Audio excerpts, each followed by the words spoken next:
Welcome back to the TYSK report, where I bring you the things you should know happening in the world of technology.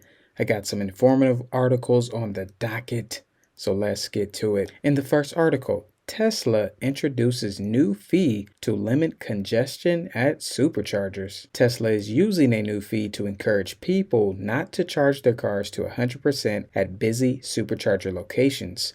In the US, the supercharger congestion fee kicks in after a car hits 90% charge, at which point drivers will be hit with a dollar fee for each minute they continue to charge their vehicles.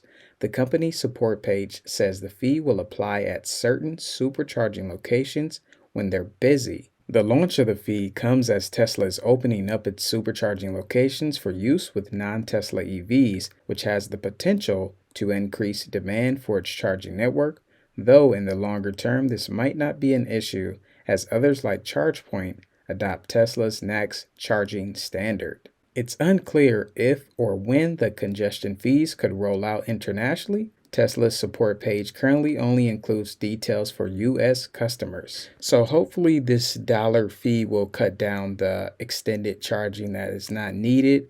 And I also do wonder if people are going to continue to charge their electric vehicle beyond the 80% and how much money Tesla is going to make on this. It's going to be interesting to see, but it's great that other companies are adopting that next charging support, so then that way they can go to like ChargePoint or other charging networks where they can charge their electric vehicles.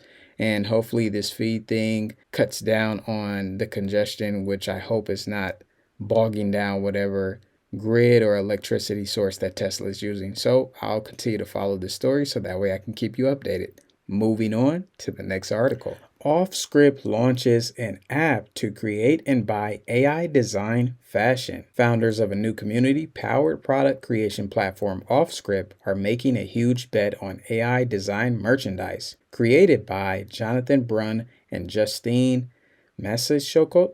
Hopefully I pronounced that correctly. The company today announced the official launch of its mobile app, allowing anyone to conceptualize, share, and monetize product mock-ups for a chance to make the concept a reality. Creators can design anything from clothing, high-end handbags, and other accessories to decor, furniture, electronics, and more. Users vote on their favorites, and the Montreal-based startup leads the funding, manufacturing, and shipping for the most popular designs. A product design must have at least 100 votes to be considered, and they were told by Offscript it also evaluates the complexity of the project, cost of production, and how much inventory to order based on demand. So it will be very interesting to see as the future continues to move on how many products are going to be created with the collaboration of humans and AI and what they're going to make. And also, this is a great opportunity for you to get involved because they do have tools that can be utilized, such as pre-templates, where they have mock-ups that can get you at a starting point, and you can begin to create some interesting things so you can get those creative juices flowing. So even if you're not an experienced designer, if you like to create, this is a wonderful opportunity and experience for you to just try out something new and explore. In addition to that, here is the Offscript website right here. And as I scroll down a little bit more, this is the home page. But when I click on collabs, you can get more in-depth description or what's going on with the products that they're building out. So they have this backpack, which looks very useful. And then they also have these additional products down here, this puffer jacket, this light jumpsuit, this glove, this purse, some interesting things going on right here. So definitely go to the website, check it out. Moving on to the next article. Cruise shifts gears and scaled down Robotaxi comeback. Cruise executives are taking a measured business approach that preserves cash and improves safety culture in an attempt to put GM's troubled autonomous vehicle subsidiary on the right path. The first steps in this rebuilding plan, which includes pausing production on its origin Robotaxi, were laid out in an internal email sent to employees by Mo Elzenaway, who was Executive Vice President of Engineering at Cruise, and ascended into president role after co-founder and CEO Cal Volk resigned. So for now, this strategy includes more realistic plans, according to Elzenaway, That means focusing on its current Robotaxi platform, the Chevy Bolt AV, instead of a custom-built Origin shuttle that GM started producing earlier this year. GM recently temporarily paused production of the Origin, and this latest email notes that while development of the Origin program will continue, the vehicle will not be produced in 2024. While Elsenway didn't provide a timeline for when Cruise would restart operations, he did say the company would relaunch in just one city at first. That's a departure from the aggressive multi-city launch strategy Cruise and GM have been focused on in 2023. So I do believe this is a great step in the right direction, with this company trying to work on expanding to different cities, building out the new Origin Robotaxi, but then also dealing with the accident. There was probably just too many things going on, and they probably need to cut down and focus on one specific thing. So with Kyle leaving and with new leadership coming in, this could be very helpful for the company. And it looks like they're going to focus on one city where they can build the trust back up with the people. But also when it comes to autonomous vehicles, other companies are moving right along. You still got Waymo, and then in this next article, there's other companies working on autonomous vehicles in other places. Motional and Hyundai to jointly build Ioniq 5 Robotaxi in Singapore. Hyundai Motor Group and Motional, the Aptiv Hyundai joint venture aimed at commercializing autonomous vehicles, announced plans Tuesday to co-develop production-ready versions of the all-electric Ioniq Q5 Robotaxi at the automaker's new innovation center in Singapore, the Hyundai Motor Group Innovation Center Singapore, which is HMGICS.